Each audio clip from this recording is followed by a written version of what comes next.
Hi, this is George Kasimos from StopFemaNow. I'm here with Gerry Baldachino from Penn, Jersey Builders. Nice to have you. It's Penn, Jersey. Did I say correct? Penn, Jersey Development, house lifting. Right. House. And Gerry, number one, thanks for coming by. No, you're welcome. How long have you been in business?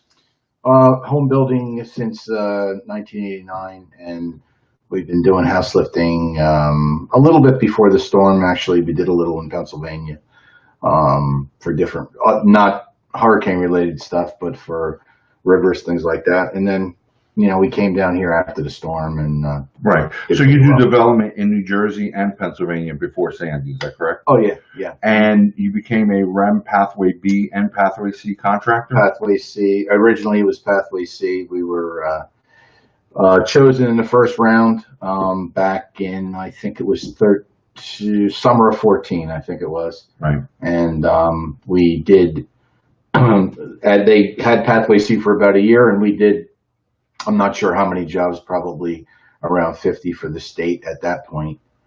They changed that to Pathway B only, and we then just kind of went into it from there. Right. And how many homes have you looked at so far? We did turnkeys of about 100 or so. About 100? Yeah. And did RREM require you to be bonded?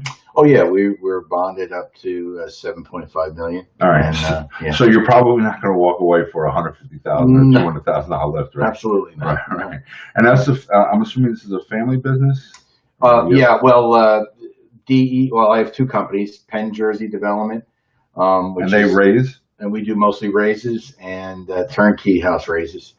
DENJ, which is Delaware, New Jersey. Yeah. We do new homes and developments, regular housing developments, condo complexes. So you build a 10, 20, 50 unit development, cut the roads in and everything? Yes, we do. Yeah, we did. The last project we did was, we just finished one in Pennsylvania. There was 147 condos with roads. So you bought the land, you developed it, and then you sold it. You did everything. You didn't build it, right? No, we did everything. We sold to the actual customer, the end user. Yeah. So, okay, great. And so tell me what you've seen with the folks like Shore House Lifters. What is your experience from people who are in the RREM program, who are dealing with somebody like Shore House Lifters or J&N Construction, Lawson? You just were telling me right before we got on about an experience you had with Shore House Lifters. Yeah, I mean, they were signing a lot of contracts, obviously. Their prices were very much lower than most of the other guys. So they were able to get people to sign with them, and then a lot of those projects turned out to be a disaster because deposits were given, or some work was done or done at all, and people were just left in a lurch. They really couldn't do anything. But tell me about this last project you just had about you helped set down a woman's house. Yeah. She was stuck. You helped set it down? Yeah, she was with Shore Lifters. They picked up the house. They started the foundation. They left the job. She was in limbo for about a year, or a little bit more than a year, with no work being done.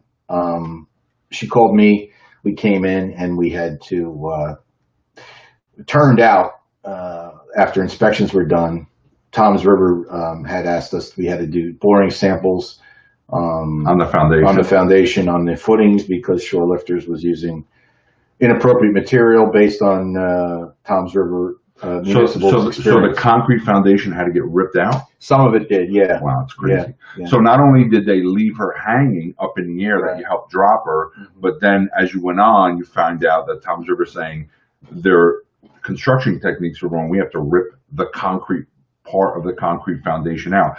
So there's a lot of problems going on. Now, was this client or prospective client, is she on the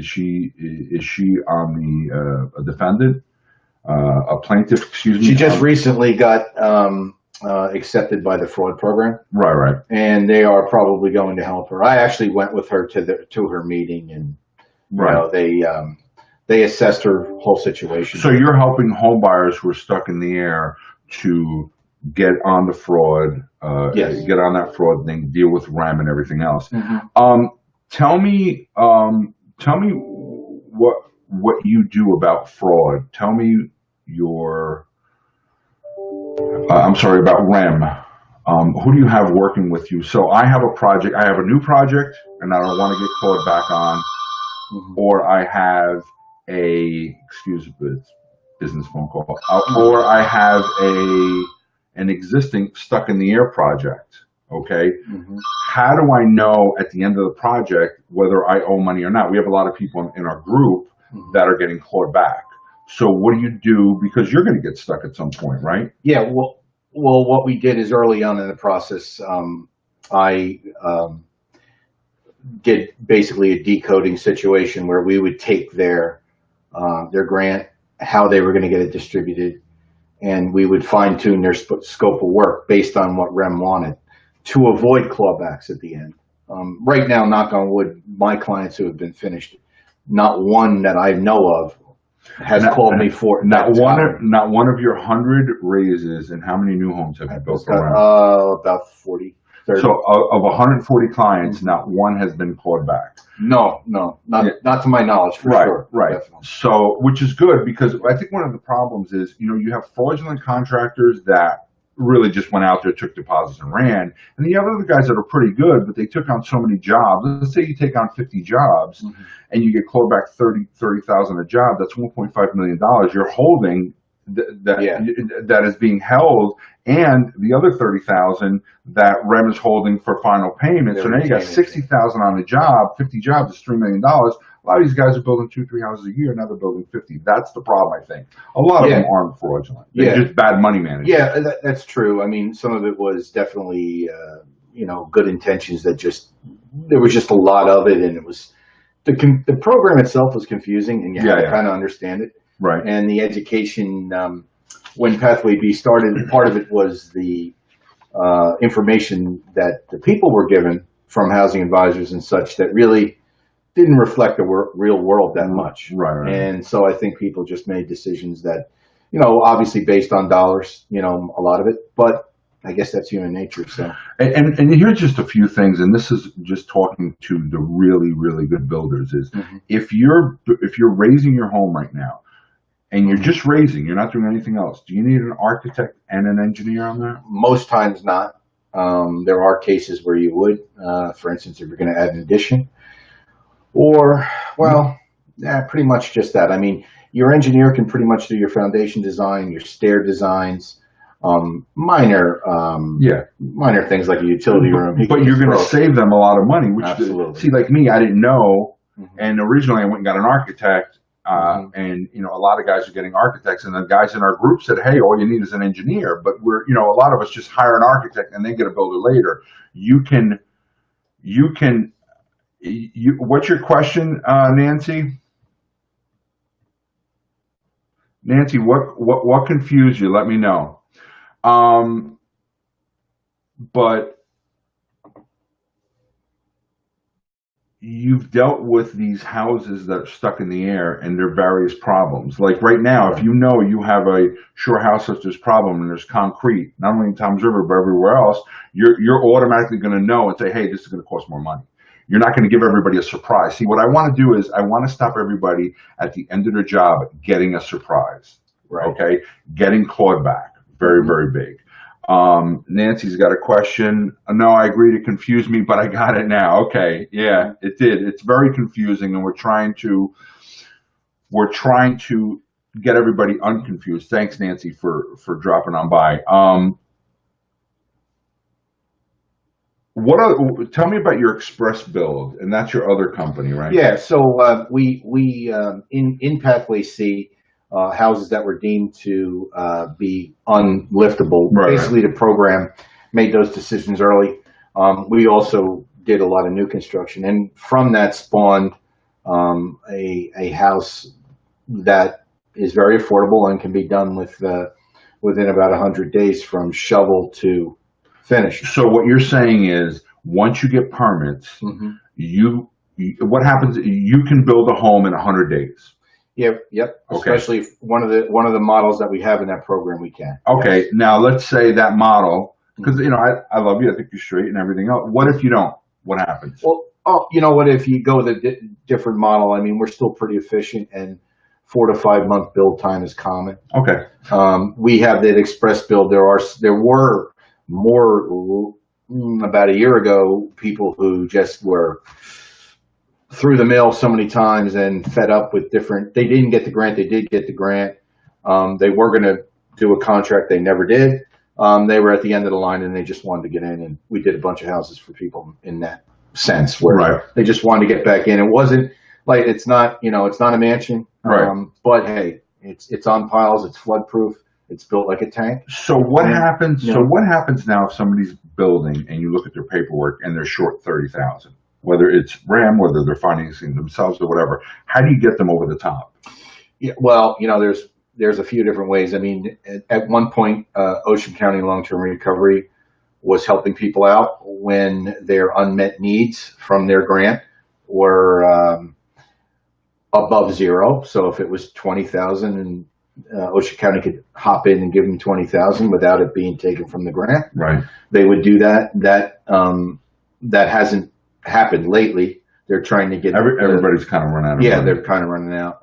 What about financing? There's a few guys out there that really understand house lifting and RREM, house lifting, and so basically what you can do in some cases is get a mortgage on what your home will be worth after it's raised and completed, right? Like, is that correct? Correct, yes. And they would base the loan value on the end value of the house. Right, and at the end of the day, you're not going to take that job. See, a lot of contractors take that job not knowing that A, there's going to be a clawback, or B, they're going to be short 20, 30,000.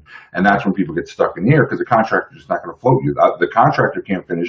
You don't have the money. That's a very big problem. Where you're going to say, hey, here's where we are. This is what we need. If you don't have the money, then we can try these 2 or 3 alternatives. Absolutely, absolutely. Right? So basically, we try to really iron out their finances before we do it, and try to explain to them that it's not about me trying to dig into your pocket. It's just me trying to get you finished. Yeah. Well, at the end of the day, you're not going to go into a job unless you know it's fully funded, right? Absolutely. It's good for the homeowner and it's good for you. So tell me, RREM, you have a young lady that's been working with you in RREM. Oh, yeah. Tell me a little bit about her because I'm a big fan of her. I've known her from day one, and I love her. Well, Sherry Khan came on with me a couple of years ago. She was with DCA.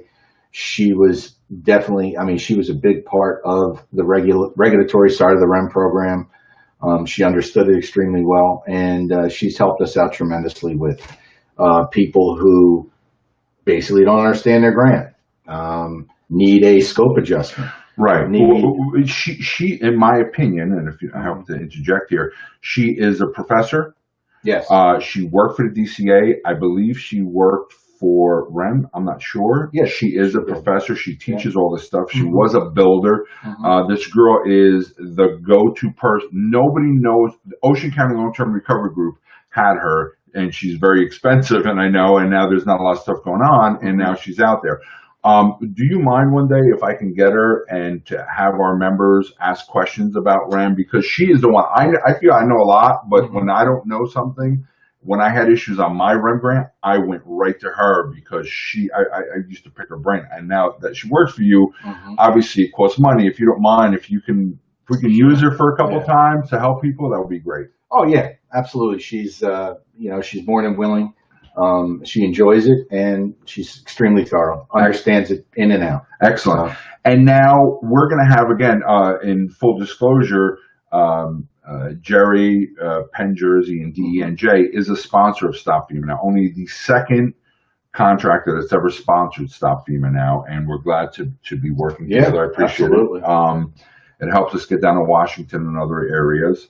We're very picky. But we're going to have a meeting to discuss all these issues. Any questions you have, we're going to have a bunch of folks. We're going to have Gerry there. We're going to have Frank Baldachino, who does new homes. We're going to have Jeff Koch. He does creative financing to try and get you over the hump. Matt Hockenberry is going to be there as a structural engineer. And the Brick Township engineer, Alyssa Cummings, is going to be there. We're going to have a meeting this Saturday, May 20th at noon. and it's at the Dover Brick Beach First Aid Squad. It's at 123 2nd Avenue, Normandy Beach. 123 2nd Avenue in Lavallette, New Jersey. It might come up Normandy Beach, but the zip code is 08739. And again, if you have any questions, feel free, obviously, to always post it on our Facebook pages and email me, and we'll be bringing Gerry back into the conversation. And Jen, thank you for sponsoring us. Yeah, and thank you for being here, right? Thanks for having me on. Thank you. Appreciate Have a it. great day. Okay. Yeah, bye-bye.